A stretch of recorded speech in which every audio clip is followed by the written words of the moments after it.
Снежана Бајлозова е избрана за ВД председател на Врховниот, а Татјана Михајлова за вршител на должноста председател на Основен суд Скопје 1.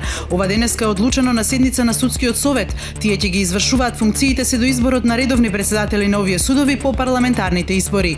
Судиката Михајлова треба да го води предметот што го покрена специјалното јавно обвинителство против поранешниот премиер Никола Груевски за насилствата пред општина Центар, додека Бајлозова летово беше избрана за судика во Врховниот суд.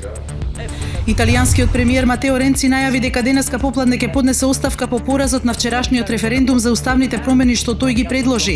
Според се уште неофицијалните резултати, меѓу 57 и 61 од 100 од гласачите биле против одземањето на надлежностите на горниот дом на парламентот. Аналитичарите предвидуваат дека за Италија има 3 сценарија: Ренци да остане на чело на новата влада, да се формира технократски кабинет или да се распишат предвремени избори.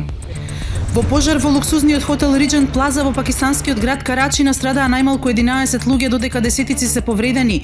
Дневниот весник на англиски јазик Dawn објави видео снимки на кои се гледа како гостите врзани со чаршафи се спуштаат низ прозорците од горните катови, додека чад се шири низ хотелот. Градоначалникот на Карачи Васем Ахтар изјави дека причината за пожарот се уште е непозната.